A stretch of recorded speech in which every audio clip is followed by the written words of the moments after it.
Pessoal, vamos para mais uma aula aqui no nosso canal da Universidade da Elétrica. A aula de hoje é sobre DPS.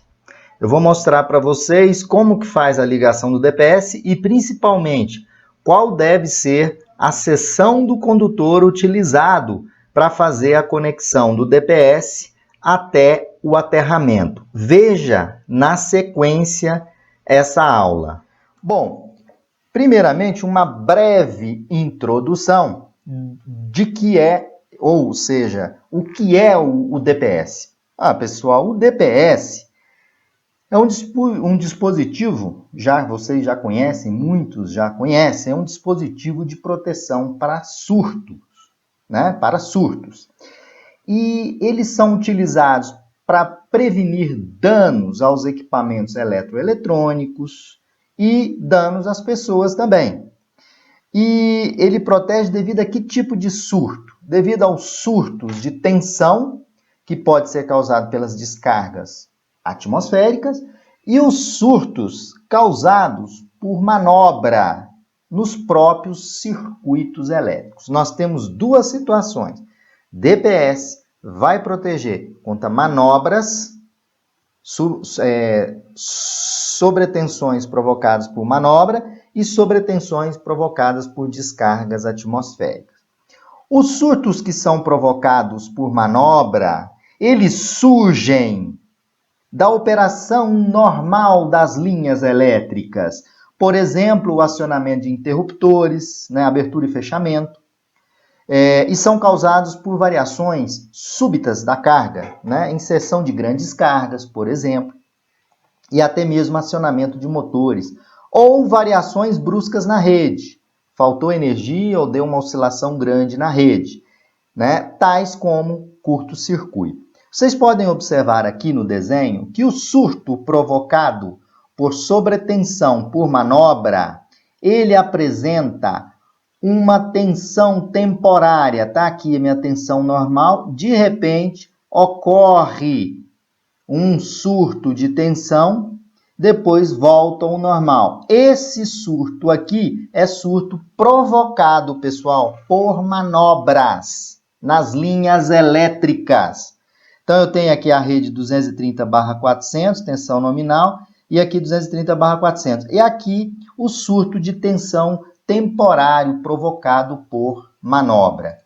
Agora tem o surtos provocados por descargas atmosféricas. Tem aqui uma representação bem diferente do surto provocado por manobras nas linhas.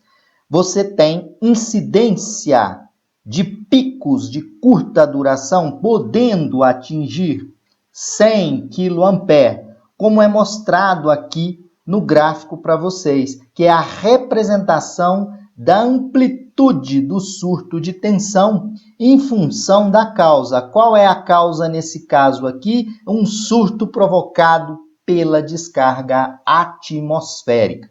Então, vocês já conhecem a forma de onda dos dois sinais de surtos. O sinal de surto provocado por manobra nas linhas e o sinal de surto, que é esse aqui, que eu mostro para vocês, que é o surto provocado pela descarga atmosférica. Bom, mas para responder ao aluno que solicitou duas perguntas, professor, qual é a distância do cabo do DPS até o barramento de equipotencialização e qual a seção desse condutor? Por que eu fiz essa introdução? Porque na escolha da seção do condutor, nós temos que olhar a norma 5419 e a norma 5410. Vamos, então, responder a primeira pergunta. Qual é a distância do condutor de terra para o DPS? Vocês podem observar aqui que eu tenho essa configuração. Aqui é o dispositivo de proteção contra sobrecorrente, E aqui o meu DPS que está protegendo o equipamento de utilização. Aqui é o BEP, se não tiver BEP tem o PE, que é o barramento de equipotencialização, o barramento de proteção de terra, tá aqui, ok? Aqui eu tenho a variável A e a variável B, ou seja, a distância desse condutor daqui até o barramento de terra, ele não pode ser superior a meio metro, tanto nessa configuração quanto nessa configuração de DPS. Então eu respondo a pergunta, meu caro aluno inscrito no canal da Universidade da Elétrica, a distância entre o DPS e a barra de equipotencialização principal deve ser a menor possível e igual a 0,5 metros, ou seja, 50 centímetros. Então, isso é estabelecido pela NBR 5410.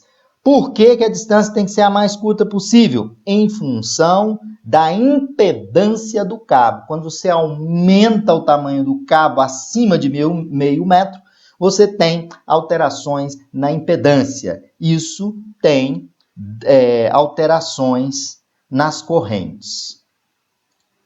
Bom, aí vou responder a segunda pergunta. Qual é a seção dos condutores do DPS? Bom, eu não mostrei para vocês no início que nós temos dois tipos de surtos, né? Temos o surto por manobra e o surto por descarga. Então eu vou responder qual a seção dos condutores baseado primeiramente na NBR 5419 de 2015, parte 4, que traz essa tabela, que é a tabela 1, que apresenta a seção mínima para componentes de equipotencialização.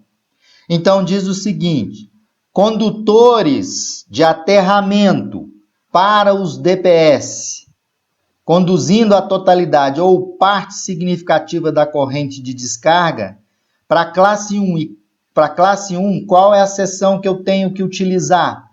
Quando eu estou trabalhando com surtos de descarga. Aí quem que vai ditar a norma é 5419. Classe 1. O que é um DPS classe 1? Aqui embaixo eu mostrei para vocês para relembrar. DPS classe 1 é aquele DPS que é testado em fábrica com essas formas de onda aqui. DPS classe 1, ele tem uma forma de onda de 10/350 microsegundos de duração. Qual é o condutor que eu tenho que utilizar? O condutor que você tem que utilizar para o DPS na proteção de descargas atmosféricas, surto de descargas atmosféricas, classe 1 é 16 milímetros. Classe 2, qual é? 6 milímetros quadrados. Classe 3 e outras classes de DPS, sugere-se a utilização de seção mínima de 1 milímetro quadrado. Aí veja vocês que eu tenho aqui uma letrinha B aqui, né? Onde a 5419 nos manda para a norma 5410, para DPS usados em aplicação de energia. O que é um DPS usado na aplicação de energia?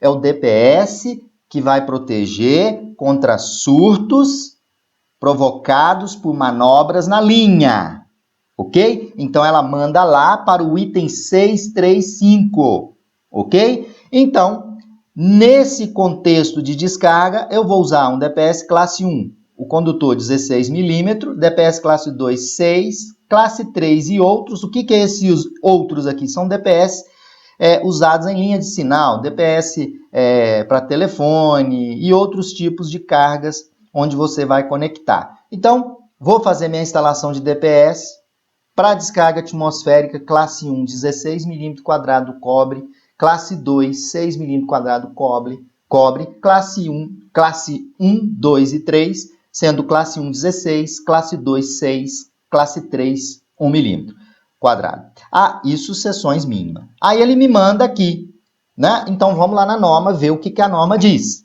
A 5410, quando trata sobre manobra que vai provocar surto de tensão, ou seja, DPS usados em aplicações de energia, surtos de manobra. Aí vamos aqui. Em termos de seção nominal, o item 635 da 5410 diz o seguinte: em termos de seção nominal, o condutor das ligações DPS e PE, que é o condutor de proteção, No caso de DPS instalados no quadro de entrada de energia, a seção mínima é 4 milímetros. Então, beleza. Quando o DPS ele for instalado, a proteção contra sobretensões provocadas por descargas atmosféricas em suas proximidades, a seção mínima do condutor de DPS, de PE, deve ser 16 milímetros quadrados. Então, o que nós podemos fazer? DPS classe 1, está na entrada geral ali, você vai utilizar tanto para proteção contra descargas atmosféricas, quanto surtos de sobretensão da linha, você vai utilizar DPS com condutor de 16 milímetros quadrados. Classe 2, você vai utilizar DPS 6 milímetros, porque vai atender tanto às sobretensões por questões de manobra da linha, quanto sobretensões de descarga atmosférica. Classe 3, né, vocês, tanto para descarga atmosférica, quanto para sobretensões por manobra na linha, vocês podem usar a seção de 4 milímetros. Ah, mas para descarga atmosférica o classe 3 é 1 milímetro. Ok, mas geralmente a gente usa o DPS para proteger os dois casos. Então, eu posso usar 4 milímetros quadrados. Ok, pessoal? Sanado a dúvida? Essa era a dúvida desse aluno inscrito do canal. Para que possamos complementar, veja como se faz a ligação do dispositivo de proteção contra surto. Nós temos aqui a ligação em um sistema monofásico, né? A fase entra no DPS e sai até o barramento de terra, ou PN, por exemplo.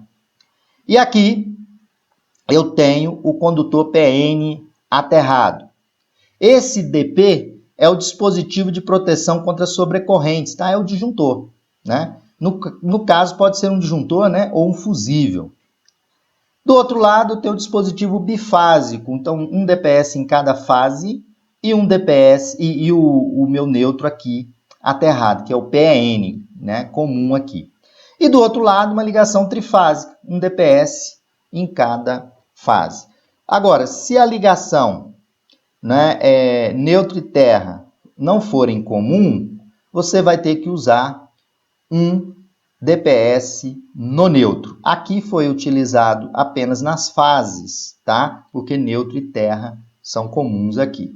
Então, pessoal, dessa forma eu expliquei a dúvida e uma relembrada nos conceitos principais de DPS. Para essa aula, eu fiz uma consulta na 5410 de 2004 e na 5419 de 2015.